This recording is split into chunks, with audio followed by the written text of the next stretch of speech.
Et salutations l'Assemblée, on se retrouve aujourd'hui pour une nouvelle vidéo MTGO. Je suis désolé, j'ai oublié de lancer le record après ma première game. Donc on joue Living Engine, on est directement reparti en moderne.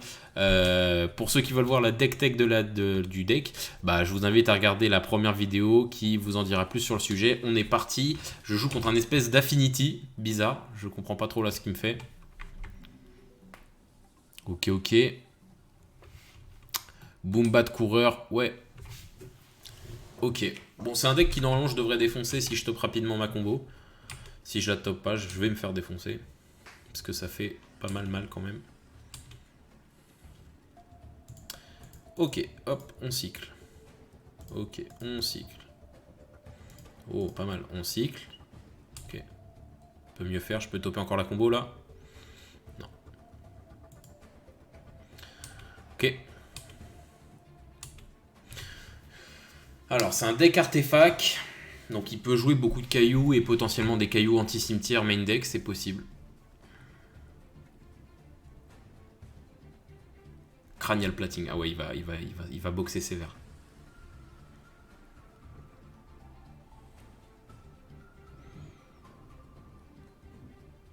Ouais. Ça, c'est vraiment un deck à l'ancienne. Hein. Mais avec quelques cartes 2020 quand même. Il va falloir que je me dépêche. Ouais. Je passe à 10. Il va falloir que je trouve vite ma combo. Ça ressemble pas à ça la combo. Ah bon, même si je top pas la combo tout de suite, j'ai quand même Beast Within. Qui va quand même grandement ralentir son truc. On sait jamais ce qu'il joue. Encore une fois, j'aime pas faire ça, mais comme je sais pas ce qu'il joue, je veux pas prendre de risques. On va casser tout de suite. Non, on va peut-être pas le faire. En vrai, non, parce que... bon, je prends un mini risque, mais je préfère qu'il floute le board avant à faire n'importe quoi avant et casser son cranial plating au dernier moment plutôt que le faire comme ça. Et en plus, ça m'économise les 3 dégâts du token que je vais lui créer aussi, optionnellement.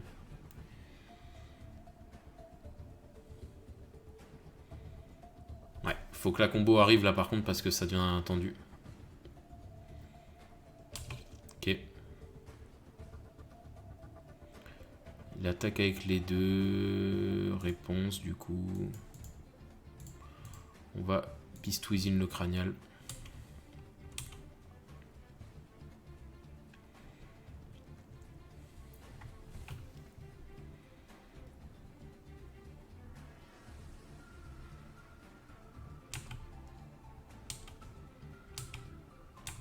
Ok. Bon là il faut la combo par contre. Hein.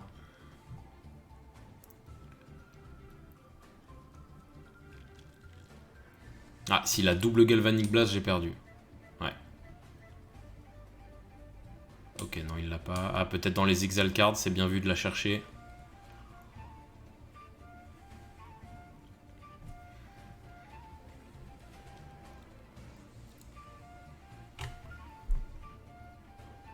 Ok, un deuxième top terre. Même nit, ok. Allez. Putain, la vache.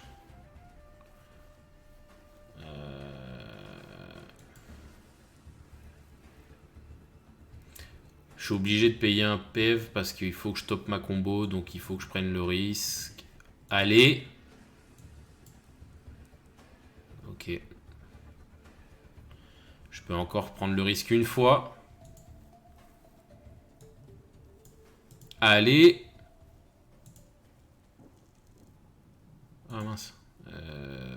Non, je veux le cycler. Cycling. Voilà. Là, on y est. Bon, il peut toujours encore me bolt avec... Enfin, il a des bolts, hein, donc il peut encore me bolter. J'ai que 2 points de vie, malheureusement. C'est un deck qui se pique beaucoup, Living End. Hein.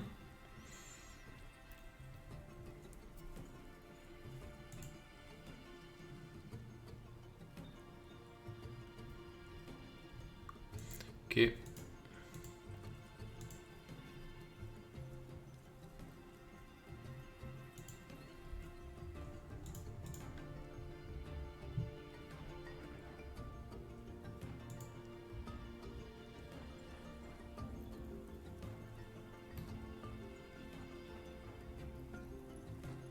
Ah, ah oui, non, c'est bon.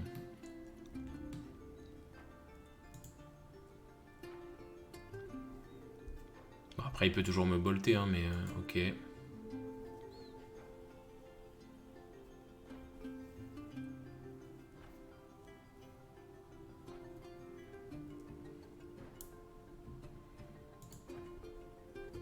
Est-ce qu'il fait exprès de me garder le suspense parce qu'il a les bolts en main? Parce que là, je vois pas pourquoi il continue de jouer sinon.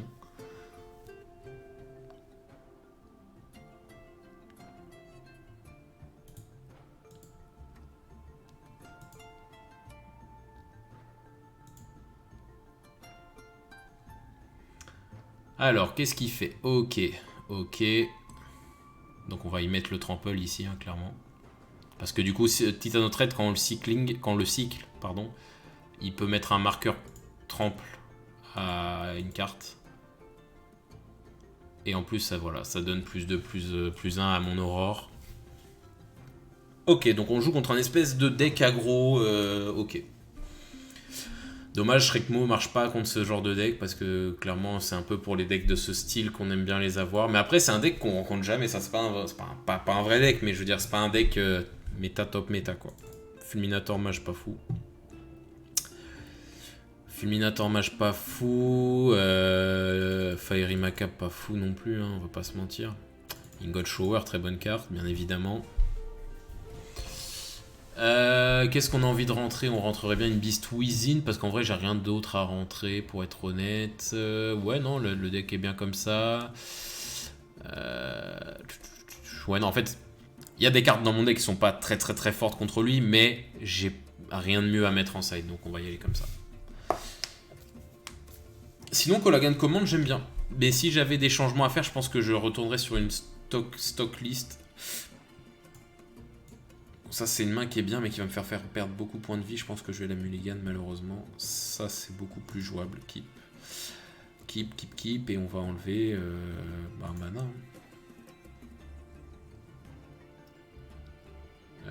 Pas celui-là en fait. Cancel celui-là. Il a le play donc ça va être compliqué. C'est un deck qui à mon avis aime bien commencer. Ouais. Un genre de deck Affinity, marrant. Mono rouge Affinity, c'est rigolo.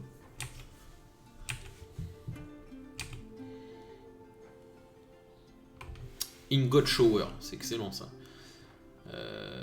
En plus, ça me donne un truc à faire tour 1 tout de suite maintenant. Après, est-ce que c'est ça que j'ai envie de faire là maintenant tout de suite? Parce que son Boombat...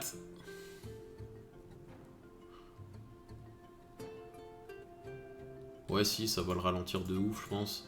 En plus, il perd sa carte. Je pense qu'il y a des meilleures cibles à Ingot Shower, mais ça se trouve, sa main est résiliée. Pardon, elle était à fond sur cette carte-là et il comptait en faire énormément de valeur. Bah voilà, tu l'as pas. Après, je me trompe sûrement, hein, mais. Je me dis que ça peut pas être mal de calmer un peu l'agression. Ouais, Ginger Brut, let's go.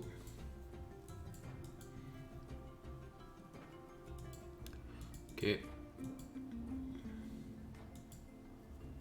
C'est marrant son deck, il me rappelle des anciens temps de Magic, c'est rigolo. Colagan commande, et B on top bien. Colagan commande, c'est vraiment le genre de carte qui le turbo détruit.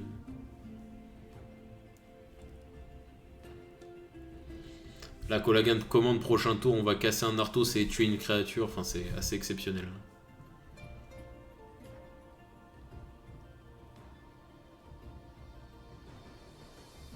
Ouais.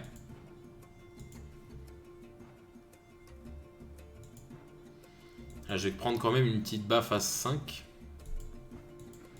Le Battle Cry, donc le crit de guerre, ça fait que quand une créature qui a le crit de guerre attaque... Ah non, c'est les autres, donc je vais prendre 4. Les autres gagnent plus 1, plus 0.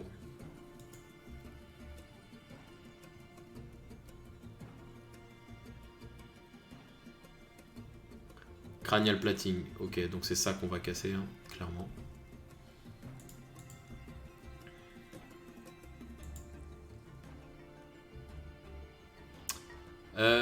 Ah, quelle erreur. Enfin, c'est pas gravissime, mais j'aurais pas dû toper une forêt. C'est juste j'ai pas envie de perdre trop de points de vie. Ok.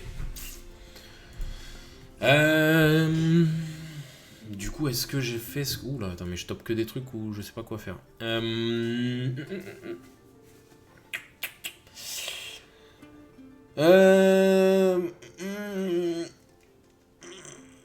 Non, je pense que le play ne change pas. On va quand même faire ce qu'on a dit. On va faire... Ah. En fait, ce qui m'embête, c'est que là, je vais avoir que 2 créatures et que ça va être un peu long. Ceci dit, j'ai Seasoned Pyromancer, donc je vais... Ok, non, je pense qu'on va y aller quand même comme ça. Parce qu'en gros, là, je voulais Colagan pour temporiser, histoire de continuer à alimenter le cimetière, mais en réalité, mes 2 cartes là qui sont là, ça fait déjà quand même 7 de clock. Enfin, plus, parce qu'en plus, lui, plus je cycle, alors qu'il est sur le champ de bataille, plus il va faire mal. Ok, tu peux équiper, il n'y a pas de problème.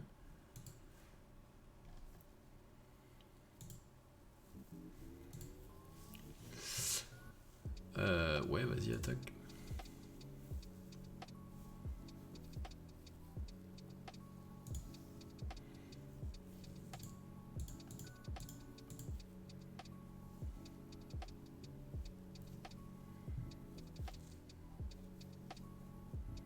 En fait, j'ai aussi envie de garder des points de vie assez hauts parce que tout à l'heure, j'étais quand même à portée de ces bolts spécial artefacts là. Donc je préfère y aller maintenant, prendre le moins de dégâts possible, le Shower retrigger, et cette fois je pense que je vais casser le plating. Hop.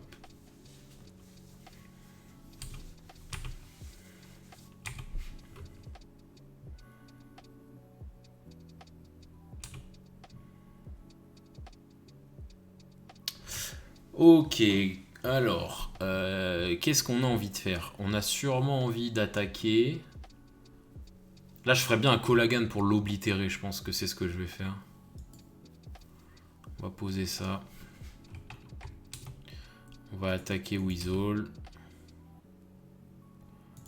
On va... Target player. Destroy target artifact. Target player.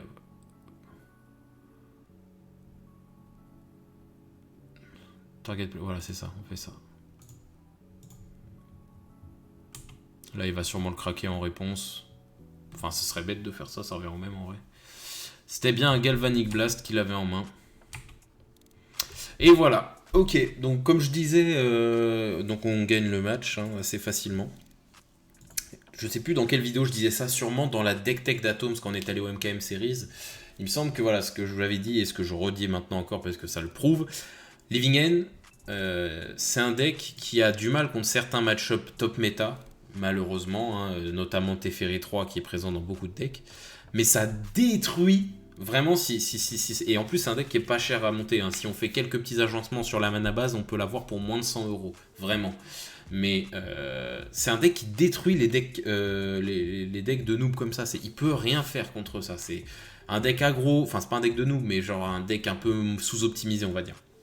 Un deck un peu trop aggro sans interaction, un deck combo sur les créatures, un deck contrôle qui est mal joué. Living End, vraiment, c'est un deck qui, une fois bien maîtrisé, et encore, c'est pas du tout mon cas, peut faire vraiment des trucs de fou. Là, à partir de cette deuxième game, je peux déjà le dire, y a des choses qui me plaisent moins dans la liste maintenant, mais en même temps, c'est normal, on est là pour tester. Je suis pas fan de BBE. Je suis plus fan de ciseaux. Donc voilà, déjà c'est peut-être des agencements que je ferai. En fait, je me rends compte que les mains où j'ai les mains où j'ai une Simian Spirit Guide, ça change toute la game quoi.